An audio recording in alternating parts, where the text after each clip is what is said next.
Apollo missions, the U.S. contribution to the space race became a frontier in history when, on July 20, 1969, it landed mankind on the moon and Neil Armstrong became the first human being to step foot on another celestial body. The Apollo missions left huge shockwaves that reverberated throughout every aspect of society, including politics, culture, the economy, and science itself. The Apollo missions began with a national goal set by President John F. Kennedy 8 years prior to the spacewalk, to perform a crewed lunar landing and return to Earth. I believe that this nation should commit itself to achieving the goal, before this decade is out, of landing a man on the moon and returning him safely to the Earth. At that time, the United States was knee-deep in the space race against the Soviet Union, a competition between the two Cold War superpowers to achieve superior spaceflight capability. In 1957, the Soviets launched Sputnik into space, the first artificial satellite to orbit Earth. Even further, on April 12, 1961, the Soviets sent astronaut Yuri Gagarin into Earth's orbit, earning him the title of the first man in space. The USSR was clearly in the lead of the space race, while the Americans struggled behind.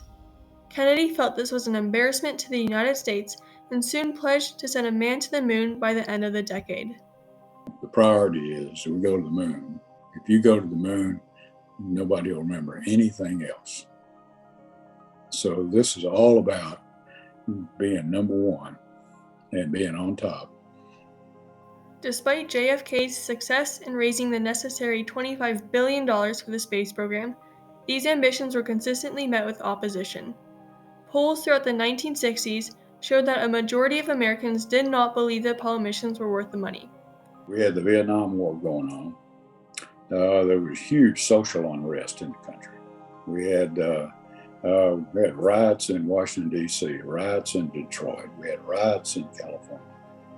People thought there were better uses for the money that should go to more pressing domestic issues. As such, NASA was tasked not only with surpassing the USSR in the space race, but also in restoring confidence in the nation and showing Americans the importance of scientific exploration. There were 17 Apollo missions in total. The program got off to a tragic start with Apollo 1 when, during a pre-flight test, a fire erupted in the command module and the 3 astronauts inside burned to death. There was always a sense that we had let the crew down and that we were not going to let that happen again. The disaster prompted NASA engineers to make important structural improvements, such as fireproofing the spacecraft.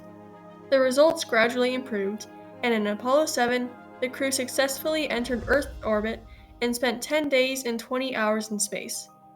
It featured the first ever live broadcast from space that featured Walter Schirra and his crew floating around in the spacecraft.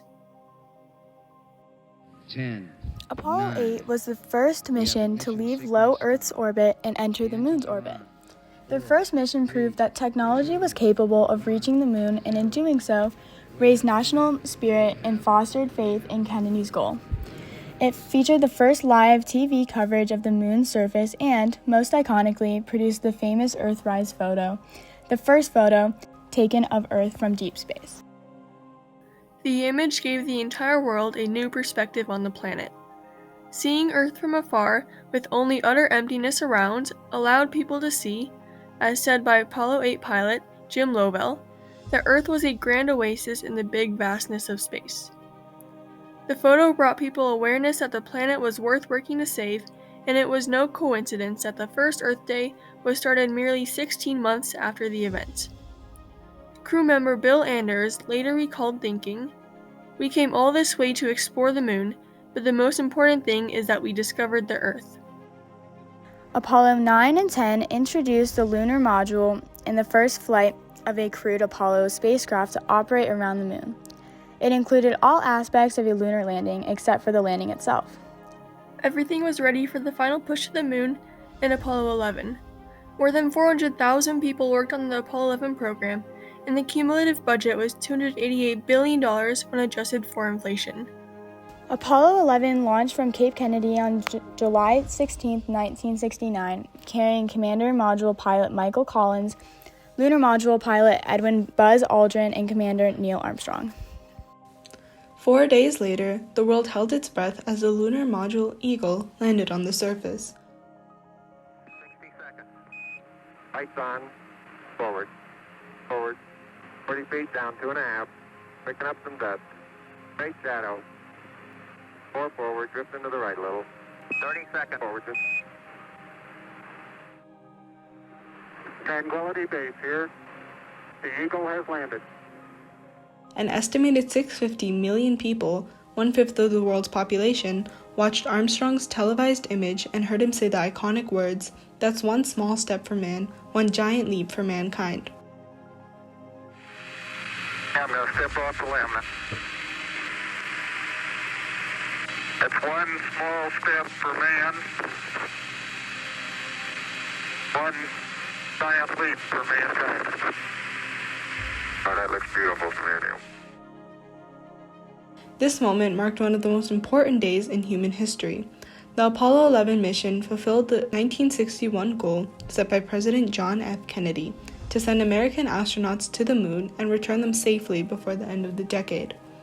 This achievement effectively restored America's faith in the space program and showed the world that the United States was a technological force to be reckoned with. Ultimately, the US was able to declare victory in the space race against the Soviet Union. In addition, it brought forth numerous cultural impacts to the country that can still be seen today. Armstrong's quote became instantly immortal, so much that even the next generation still know the words by heart. It inspired countless American songs, sci-fi books, and movies. However, this accomplishment didn't only impact America.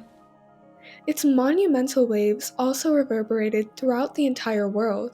The resulting scientific and technological developments proved to be an even sweeter victory than just winning the space race.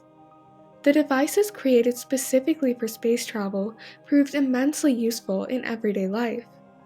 The technology from the Apollo missions paved the way for heart monitors, atomic clocks, construction drills, and countless other devices. The machinery of the Apollo lunar module even introduced an entirely new source of energy, solar power, by providing a foundation for the development of solar panels. The technology was also imperative in developing the Global Positioning System, or GPS, that is still used today, something that society now cannot function without. All of these items have immense importance in today's world and have improved the quality of life. The Apollo missions greatly expanded the NASA program and, indirectly, the entire field of space exploration. Prior to the moon landing, the field of planetary science was nearly non-existent. The scientists that were brought over to work on Apollo were merely experts from other areas of science. The space age itself was only a decade old at that time. However, due to the success of the Apollo missions, NASA now had the budget, public support, and the engineering expertise to keep pushing the boundaries of space. Huge numbers of scientific experts poured into the agency, and new instruments and labs were funded, creating a permanent space community that hadn't been there before. The entire field of American planetary science itself came forth largely because of the Apollo program.